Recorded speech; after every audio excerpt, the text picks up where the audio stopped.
வணக்கம் ஃப்ரெண்ட்ஸ். பாக்யலட்சுமி சீரியல்ல இன்னைய எபிசோட்ல என்ன நடக்குதுன்னு பார்க்கலாம் வாங்க. செழியன் அவங்க அம்மாவோட புது கடைய மொபைல்ல காட்ட அதை வாங்கி பார்க்குற சுதாகர், எவ்வளவு பேசின, உனக்கு இதெல்லாம் தேவைதான் அப்படின்னு மனசுக்குள்ளேயே சொல்லிட்டு, இந்தாங்க நீங்க நம்ம ஆபீஸ்க்கு வந்திருக்கீங்களான்னு சுதாகர் கேக்குறாரு. ஆ, வந்திருக்கேன் அங்கிள் அப்படின்னு செழியன் சொல்ல, மொத்த ஆபீஸும் சேர்ந்து 5 ஃப்ளோரு. இப்ப வேறொரு ஆபீஸ்க்கு போறேன்னு வைங்களேன், மினிமம் 10 ஃப்ளோர் இருக்க ஆபீஸுக்கு தான் போவேன். பிசினஸ் லாஸ் ஆயிடுச்சு, வேற வழி இல்லைன்னா ஒரு 4 ஃப்ளோர்ஸ் 3 ஃப்ளோர்ஸ் அதுக்கும் கீழே என்னால யோசிக்க முடியாது. பட் என்னால இதை யோசிக்கவே முடியல.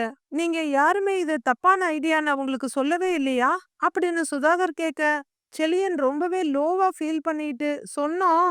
பட் அம்மாவுக்கு இதுதான் சரின்னு படுது, எங்களால ஃபோர்ஸ் பண்ண முடியல அப்படின்னு செழியன் சொல்ல, ஓ, சில விஷயங்களை ஃபோர்ஸ் பண்ணி தான் ஆகணும் அப்படின்னு சுதாகர் சொல்ல, இல்ல, இப்போதைக்கு இருக்க சிச்சுவேஷன்ல இதுதான் சரின்னு நம்புறாங்க. ஆனா கண்டிப்பா இன்னும் கொஞ்ச நாள்ல நல்ல இடத்துக்கு போலான்னு முடிவு பண்ணியிருக்காங்க. ஆக்சுவலி அவங்க இதுக்கு முன்னாடி இதே மாதிரி சொல்லி செஞ்சியும் காட்டியிருக்காங்க. சோ கண்டிப்பா கொஞ்ச நாள்ல பெட்டர் பொசிஷனுக்கு வந்துருவாங்க அப்படின்னு செழியன் சொல்ல, ஓ, உங்களுக்கு எல்லாருக்கும் அந்த நம்பிக்கை இருந்தா ஓகே தான்னு மனசு பூரா வன்மத்தை வச்சுக்கிட்டு சொல்றாரு சுதாகர். அப்போ பாக்யாவும் ஜெனியும் அங்க வர்றாங்க. செழியா, கிளம்பலாமா அப்படின்னு பாக்யா கேட்க, இனியா எங்கம்மான்னு கேக்குறாரு செழியன். பாக்யா என்ன சொல்றதுன்னு பாக்க, அவளுக்கு டிராவல் பண்ணி வந்ததுல ரொம்ப டயர்டா இருக்கா போல இருக்கு, அவ ரெஸ்ட் எடுத்துட்டு இருக்கா அப்படின்னு ஜெனி சொல்ல, ஓ அப்படிங்கிற செழியன், சரி அங்கிள், அப்ப நாங்க கிளம்புறோங்கிறாரு. செழியன் எந்திரிக்க கூடவே எந்திரிக்கிற சுதாகர், இருங்களேன் எல்லாரும் ஒண்ணா உட்காந்து லஞ்ச் சாப்பிட்டுட்டு போலாங்கிறாரு. என்ன யோசிக்கிறீங்கன்னு கேட்க, இல்ல அங்கிள் பரவாயில்ல நாங்க கிளம்புறோம் அப்படின்னு செழியன் சொல்ல, கொஞ்சம் நகர்ந்து வந்து, சம்மந்தியம்மா, உங்க புது ரெஸ்டாரண்ட்டுக்கு வாழ்த்துக்கள் சொல்லணும்னு தான் நினைக்கிறேன், ஆனா சொல்ல முடியல. நீங்க ரொம்ப வசதியா இருக்கீங்க, ஏன் உங்களை விட வசதி கம்மியா இருக்க இடத்துல பொண்ணு எடுத்தீங்கன்னு நிறைய பேர் கேட்டாங்க. எங்க அளவுக்கு வசதியா இல்லைனாலும் ஓரளவுக்கு வசதியா இருக்க இடத்துல தான் பொண்ணு எடுத்திருக்கேன். பொண்ணோட ஒரு அண்ணன் சினிமா டைரக்டர், அம்மா அப்பா இன்னொரு அண்ணன் எல்லாரும் தனித்தனியா பிசினஸ் ரன் பண்ணிட்டு இருக்காங்க. சம்மந்தி அம்மா சேம் ஃபீல்டுல இருக்காங்க. அவங்க ரெஸ்டாரண்ட் பிசினஸ் பண்றாங்கன்னு நான் பெருமையா சொல்லியிருக்கேன். ஆனா நீங்க என்னடானா நம்ம கௌரவத்துக்கே வேட்டு வைக்கிற மாதிரி ஒரு வேலையை பாக்குறீங்களே.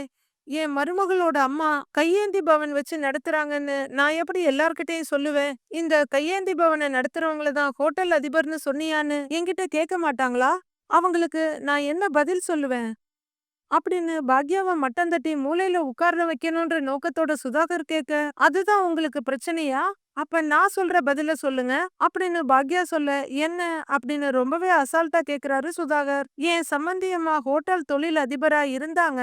ஆனா நம்ம குடும்பத்தோட சம்பந்தம் பண்ணினதுக்கு அப்புறம் தான் கையேந்தி பவன் அதிபரா மாறிட்டாங்க. அதுக்கு காரணம் நான் தான்னு சொல்லுங்க, யாரும் எதுவும் கேட்க மாட்டாங்க அப்படின்னு பாக்யா தரமா பதிலடி கொடுக்க, அம்மா என்னம்மா பேசுறேன்னு செழியன் பதறாரு. என்ன ஆன்ட்டிங்கிற மாதிரி ஜெனியும் பாக்குறாங்க.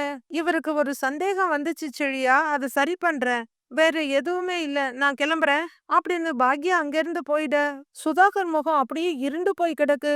போற அம்மாவை பார்த்துட்டு இருந்த செழியன் டக்குன்னு திரும்பி, uncle sorry uncle, very sorry uncle, அவங்க ஏதோ ஃப்ரஸ்ட்ரேஷன்ல பேசிட்டு போறாங்க, ஐ எம் சாரின்னு செழியன் சொல்ல, இட்ஸ் ஓகே செழியா அப்படின்னு சுதாகர் சொல்ல, இன்னும் செழியனுக்கு மனசாகல.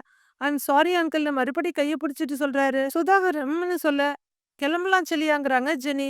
ஓ, ஓகே அப்படிங்கிற செலியன் மொபைல் எடுத்துக்கிட்டு சாரின்னு மறுபடியும் சொல்லிட்டு கிளம்புறாரு. சாரி நாங்க கிளம்புறோம்னு ஜெனியும் சொல்ல, இரண்டு போன முகத்தோடையே சரின்ற மாதிரி தலையாட்டுறாரு சுதாகர்.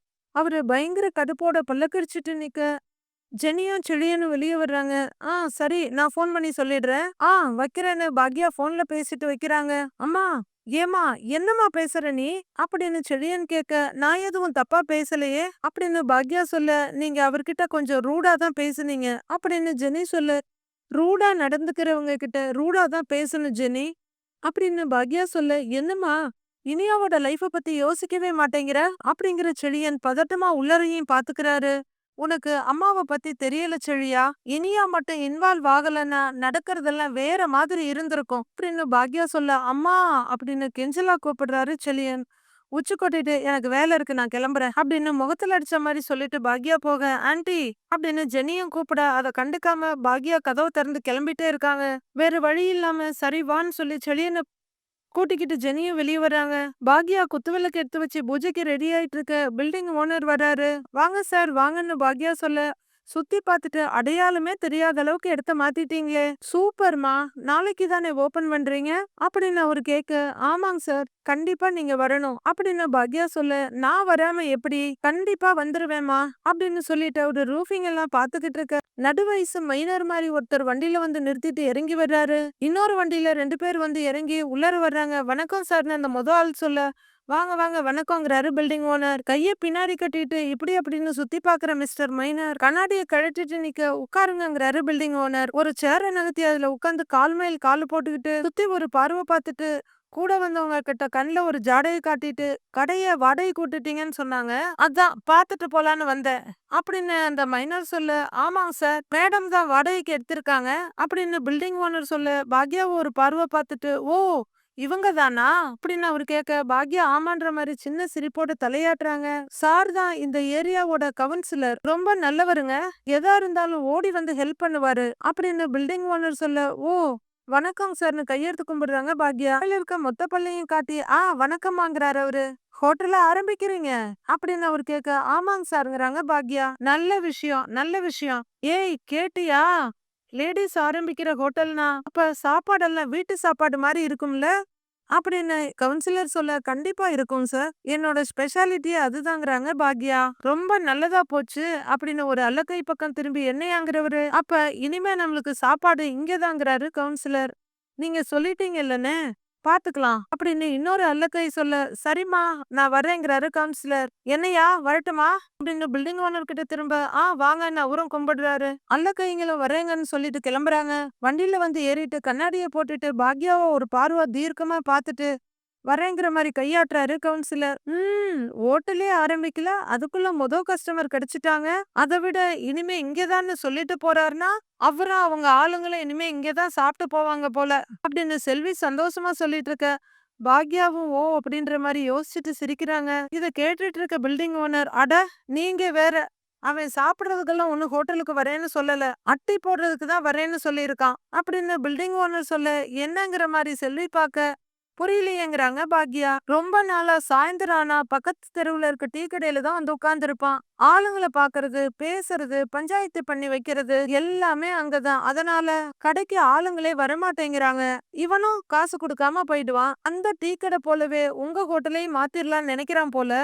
அப்படி எதுவும் பண்ண விட்டுறாதீங்கம்மா, அப்புறம் உங்களால கடை நடத்த முடியாது அப்படின்னு பில்டிங் ஓனர் சொல்ல, என்னங்க சார் இப்படி குண்டை தூக்கி போட்டுக்கிட்டு இருக்கீங்க அப்படின்னு செல்வி கேட்க, குண்டெல்லாம் போடலமா, உண்மையதாம்மா சொல்றேங்கிறாரு அவரு. அவரு முன்னாடி வச்சு அவரு ரொம்ப நல்லவர்னு சொன்னீங்கன்னு பாக்யா கேட்க, ஏமா அவன் முன்னாடி வச்சு அவனை மோசமானவன்னு சொல்ல முடியுமா? கொஞ்சம் அந்த ஆள் கிட்ட பார்த்து நடந்துக்கங்க, பெருசா எதுவும் வச்சுக்காதீங்க அப்படின்னு அவரு சொல்ல, சரிங்க சார்னு பாக்யா தலையாட்டுறாங்க. வரேமா அப்படின்னு அவரு கிளம்ப பாக்யாவும் சரின்னு தலையாட்டுறாங்க.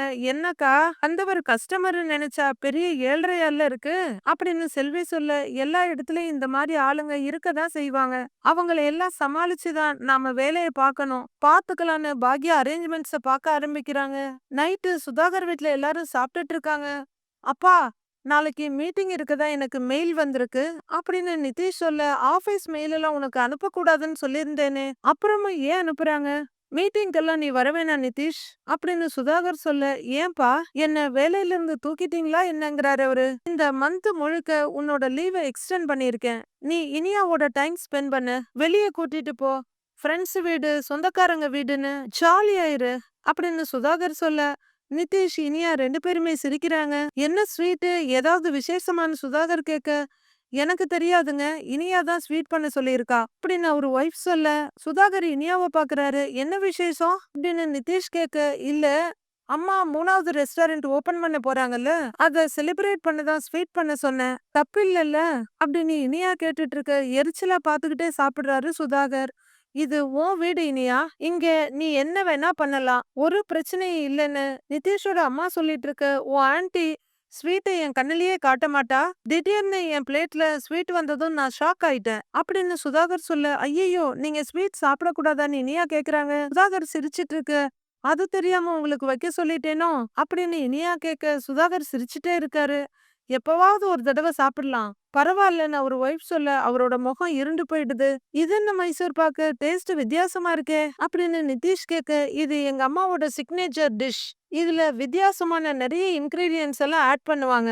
முன்னாடியே ரெசிபி கேட்டு வச்சிருந்தேன்.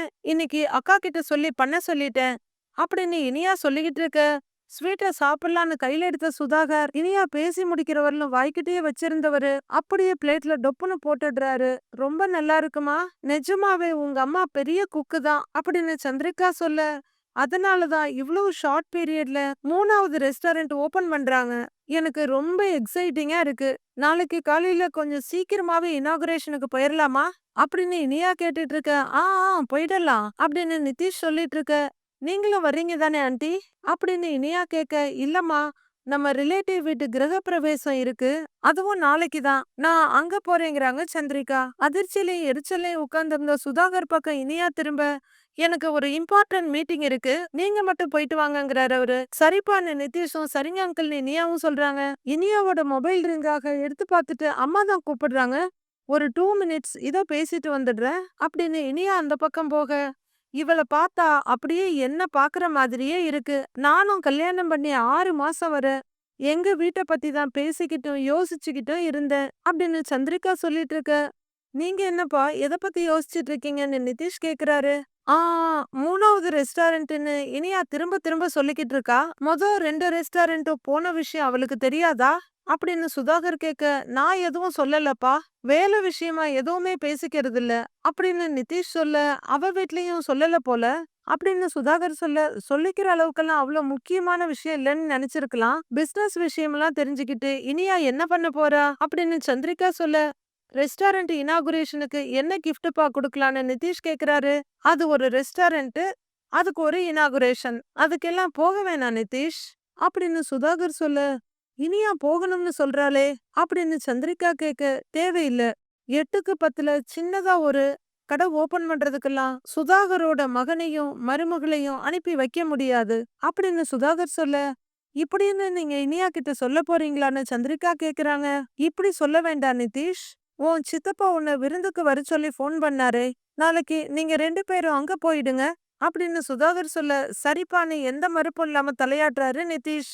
பொண்ணுக்காக அதை இழந்தேன் இதை இழந்தேன், அதை பண்ணினேன் இதை பண்ணினேன்னு அவங்க அம்மா சொல்றாங்கல்ல, அவங்க பொண்ணு இல்லாமலே இனாகுரேஷன் நடக்கட்டும் அப்படின்னு சுதாகர் சொல்லிட்டு இருக்க. இனியா பேசி முடிச்சிட்டு வர்றாங்க.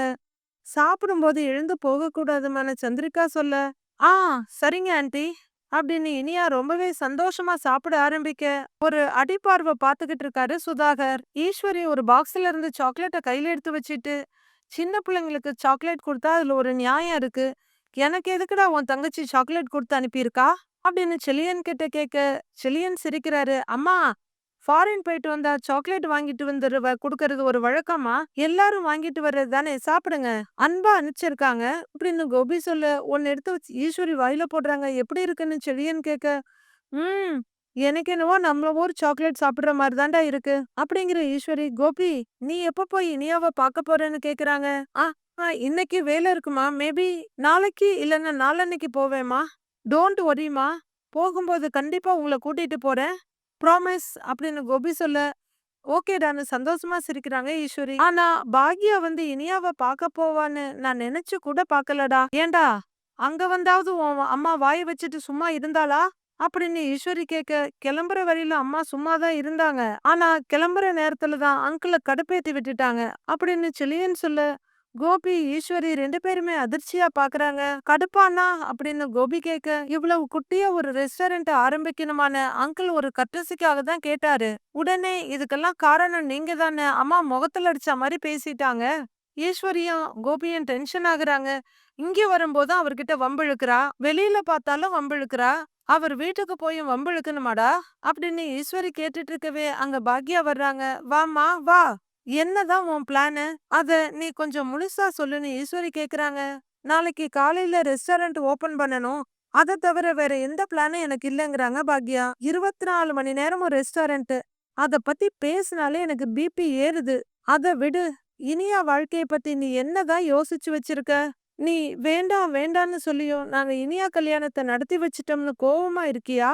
எப்படியாவது இனியாவை இந்த வீட்டுக்கு திரும்ப கூட்டிட்டு வந்துடலான்னு நினைக்கிறியா அதனாலதான் இப்படியெல்லாம் பண்ணிக்கிட்டு இருக்கியா அப்படின்னு ஈஸ்வரி கத்த. பாக்யாவுக்கு ஒன்னும் புரியல. இப்ப நான் என்ன பண்ணினேன் அப்படின்னு பாக்யா கேட்க, இனியா மாமனார் ஏதோ அக்கறையா பேசியிருக்காரு, அதுக்கு நீ முகத்துல அடிச்ச மாதிரி பதில் சொன்னியாமே. ஈஸ்வரி கேட்க, அவரு அக்கறையா எதுவும் சொல்லவும் இல்ல, நானும் முகத்துல அடிச்ச மாதிரி எதுவும் பேசவும் இல்ல அப்படின்னு பாக்யா சொல்ல கோபி திகைச்சு போறாரு. இதோ செளிய சொன்னானே அப்படின்னு ஈஸ்வரி கேட்க, நீங்க தான் என்னை இந்த நிலைமைக்கு ஆளாக்குனீங்கன்னு அவர்கிட்ட கேட்டல்லம்மா அப்படின்னு செழியன் சொல்ல, அதுதானேடா உண்மை அப்படின்னு பாக்யா வெறப்பா சொல்ல, பாக்யா உன்னை பொறுத்த வரைக்கும் அது உண்மைதான், ஆனா அதுக்காக சம்பந்தி வீட்டுக்கே போய் அவர் கூட சண்டை போடணுமா, இதெல்லாம் தேவையா அப்படின்னு கோபி கேட்க, அது எப்படி, என்ன நடந்தாலும் எல்லாரும் என்னையவே தப்பு சொல்றீங்க அப்படின்னு பாக்யா கேட்க, கோபி இல்ல இல்லங்கிற மாதிரி ஏதோ சொல்ல வர்றாரு. அதுக்குள்ள ஈஸ்வரி, அதில்ல பாக்யா, யாருக்குமே உன் மேல பகையோ கோவமோ இல்ல, நீ பண்ற வேலைக்கு தான் உன்னை திட்டுறோம் கேள்வி கேக்குறோம், இனியா வாழ்க்கைய பத்தி நீ யோசிக்காம இருக்கிறது எனக்கு ரொம்ப ஆச்சரியமா இருக்குமா.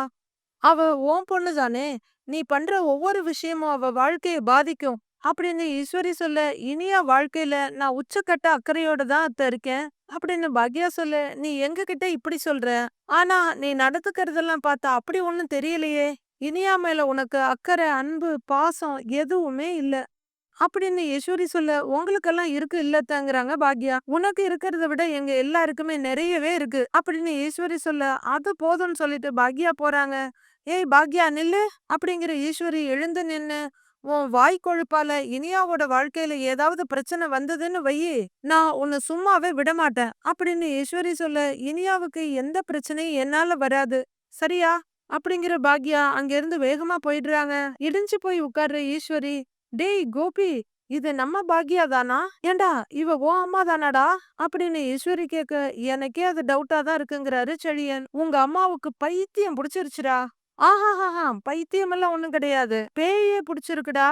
பணப்பேயில தொடங்கி ஊர்ல இருக்க எல்லா பேயும் புடிச்சிருக்கு. நான் இந்த உலகத்துல என்னென்னமோ நடக்குதுன்னு யோசிச்சேன்டா, ஆனா இவ இவ்வளவு ஆணவக்காரியா இருப்பான்னு நான் கொஞ்சம் கூட யோசிக்கலடா அப்படின்னு ஈஸ்வரி சொல்ல, செழியன் வெறுப்பா தலைய திருப்பிக்கிறாரு.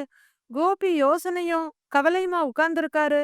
மறுநாள் பொழுது விடிய ஈஸ்வரியும் செழியனும் கிச்சன்ல உட்கார்ந்து காஃபி குடிச்சிட்டு இருக்காங்க. ஏன் பாட்டி நீங்க இந்த ஃபங்க்ஷனுக்கு வரமாட்டேங்கிறீங்க அப்படின்னு செழியன் கேட்க, ஆமா, உங்க அம்மா பெரிய 5 ஸ்டார் ஹோட்டல் நடத்துறதுக்கு திறப்பு விழா நடத்துறா, அதுக்கு நான் வரணுமாக்கும் அப்படின்னு ஈஸ்வரி கேட்க, எனக்கும் தான் அம்மாவோட பிளான் பிடிக்கல, ஆனா அந்த ஃபங்க்ஷனுக்கு போகாம இருக்க முடியுமா, அம்மா வருத்தப்படுவாங்கல்ல அப்படின்னு செழியன் கேட்க, யார பத்தி அவ கவலைப்பட மாட்டா, அவளை பத்தி நான் ஏன்டா கவலைப்படணும், நான் வரலப்பா எங்கேயுமே அப்படின்னு ஈஸ்வரி சொல்லிட்டு இருக்கும் போதே பாக்யா பேக மாட்டிட்டு படியில இறங்கி வர்றாங்க. பின்னாடியே எழில் அமிர்தாலாம் கையில பேக் எடுத்துட்டு வர்றாங்க. பாக்யா சாமி கும்பிடுறாங்க. வீட்ல இருக்க எல்லார் பேச்சையும் மீறி என் மேல மட்டும் நம்பிக்கை வச்சு நான் இந்த ஹோட்டல்ல ஆரம்பிக்கிறேன், நீ தான் என் கூட இருந்து என்ன பாத்துக்கணும் அப்படின்னு வேண்டிக்கிட்டு கிச்சன் பக்கம் வர ஈஸ்வரி முகத்தை திருப்பிக்கிறாங்க. செழியா, நீயும் ஜெனியும் கார்ல தானே வர போறீங்க அப்படின்னு கேட்க, அவரு அப்படின்னு யோசனையா சொல்றாரு. சரி, நானும் எழிது அமிர்தா 3 பேரும் முன்னாடி போறோம், நீ வரும்போது பாட்டிய கூட்டிட்டு வரியா அப்படின்னு பாக்யா சொல்ல, எங்க அப்படின்னு ஈஸ்வரி கேட்க, ரெஸ்டாரண்ட்டுக்கு அத்த அப்படின்னு பாக்யா சொல்றாங்க. நான் வரேன்னு சொன்னேனா அப்படின்னு ஈஸ்வரி கேட்க, அப்ப நீங்க வரலையான்னு பாக்யா கேக்குறாங்க. என் பேச்சு மதிக்காம நீயா ஒரு விஷயம் பண்ற, நான் ஏன் வரணும் அங்க அப்படின்னு ஈஸ்வரி கேட்க, நீங்க வந்தா நான் சந்தோஷப்படுவேன் அப்படின்னு பாக்யா சொல்லிட்டு இருக்க, அப்படி ஒரு சந்தோஷத்தை உனக்கு கொடுக்க நான் விரும்பல அப்படின்னு ஈஸ்வரி சொல்ல, சரிங்க அத்த அப்படின்னு திரும்புற பாக்யா, எழிலு அந்த பைய கொடுங்கறாங்க. நான் செல்விய கூட்டிக்கிட்டு ரெஸ்டாரண்ட் போயிடுறேன், நீயும் அமிர்தாவும் நான் லிஸ்ட் எழுதி கொடுத்தேன்ல அதெல்லாம் வாங்கிட்டு வந்துடுறீங்களா அப்படின்னு பாக்யா கேட்க, அமிர்தா சரின்னு தலையாடுறாங்க. சரிம்மா பாத்து போ அப்படின்னு எழில் சொல்ல, சரிடான்னு பாக்யா கிளம்ப சரிமாங்கிறாரு எழில். பாத்து போமான்னு மறுபடியும் எழில் சொல்ல, பாக்யா பையெல்லாம் கொண்டு வந்து வச்சுட்டு பெரியவர் படத்தை பார்த்து கும்பிடுறாங்க. லைட்டா கண்ணீரோட அவங்க கும்பிட்டுட்டு குனிஞ்சு பைய எடுத்துக்கிட்டு, மறக்காம வாங்கிட்டு வந்துடுறேன்னு சொல்லிட்டு இருக்க, ஈஸ்வரியும் வெளியே வந்து நிக்கிறாங்க. பாக்யா போயிட்டு இருக்க, ஈஸ்வரி பொறுமிட்டு இருக்காங்க. நான் வரலன்னு சொல்றேன், நீ வராட்டினா எனக்கு சந்தோஷம் தாங்கிற மாதிரி அவ கிளம்பி போறா அப்படின்னு ஈஸ்வரி பொறுமை. அம்மா உங்களை 2 தடவை கூப்பிட்டாங்கல்லங்கிறாரு எழில். ஏன் 2 தடவைக்கு மேல கூப்பிட மாட்டாளா, அவ்வளவு திமிரா போச்சா அவளுக்கு அப்படின்னு ஈஸ்வரி கத்த, அவங்க மனசுல என்னதான் இருக்குன்னு தெரியல, அவங்கள பாம்புன்னு நினைக்கவும் முடியல, பழுதுன்னு தாண்டவும் முடியல. பாட்டி உங்களுக்கு போக விருப்பம் இல்லைல்ல, அப்புறம் எதுக்கு இதெல்லாம் விடுங்கங்கிறாரு எழில். கூப்பிட்டாலும் ஒரு குத்தம் சொல்றீங்க, கூப்பிடலனாலும் ஒரு குத்தம் சொல்றீங்க. ஏன் அம்மாவை எப்ப பார்த்தாலும் டார்ச்சர் பண்ணிட்டு இருக்கீங்கன்னு கேட்டுடுறாரு எழில். ஏன்டா உன் அம்மாவை நான் டார்ச்சர் பண்றேனா? டேய், உன் அம்மா தான்டா எல்லாரையும் டார்ச்சர் பண்றா. இந்த இடம் வேண்டாம், வேற இடம் பெரிய இடமா பார்க்கலான்னு அது இதுன்னு சொன்னியே, கடைசியில என்னடான்னா உங்க அம்மா சொன்னதுதான் வேத வாக்குன்னு முடிவு பண்ணிட்டியா? அதான் உங்க அம்மா கிளம்பிட்டாளே, போ அவ பின்னாடியே போ அப்படின்னு ஈஸ்வரி சொல்ல, பாட்டி உங்ககிட்ட எல்லாம் பேசவே முடியாது பாட்டி அப்படின்னு எழில் கொஞ்சம் கோவமாய் கத்த, பேசவே வேணாண்டா போடா அப்படின்னு ஈஸ்வரி சொல்ல, ஓஹோ அப்படின்னு சண்டைக்கு தயாராகிறாரு எழில். போ போ நீயும் போ அப்படியே உன் புருஷன் பின்னாடியே அப்படின்னு ஈஸ்வரி சொல்லிட்டு இருக்க, அமிர்தா நீ வா, சும்மா ஏதாவது பேசணும்னு பேசிக்கிட்டு அப்படின்னு எழில் போக அமிர்தாவும் கூட போறாங்க. இவனை நினைச்சு பேசிக்கிறது யோசிக்கிறது எல்லாம் வேஸ்ட். இவன் யார பத்தியும் கவலைப்படாம பாக்யாவுக்காக தான் கவலைப்படுவான் அப்படிங்கிற ஈஸ்வரி கடுப்பா அவங்க ரூம் பக்கம் போக, என்னடா பண்றதுன்னு தெரியாம செடியன் மட்டும் தனியா உட்கார்ந்து முழிச்சிட்டு இருக்காரு. நாளைய ப்ரோமோல ஹோட்டல்ல தோரணம்லாம் கட்டி போர்டெல்லாம் வச்சு எல்லாம் ரெடியா இருக்கு. அக்கா நல்ல நேரம் முடியறதுக்கு முன்னாடி விளக்கேத்தி கற்பூரம் ஏத்திரலாம்கான்னு செல்வி சொல்ல, பாக்யா ஏத்துறாங்க. அவங்க சுவாமி படத்துக்கு கற்பூரம் காட்ட ஆளா ஈஸ்வரி அங்க நிக்கிறாங்க. இந்த சைடுல கோபி நிக்கிறாரு. அவங்க ஸ்கிரீனோட கயிறை பிடிச்சு இழுக்க எல்லாரும் கிளாப் பண்ணிட்டு இருக்காங்க. அதுல பாக்யலட்சுமி மெஸ்ன்ற பேனர் சூப்பரா இருக்கு. மீதி என்ன நடக்குதுன்னு நெக்ஸ்ட் வீக் பார்க்கலாம் friends. Have a happy weekend. Thank you so much.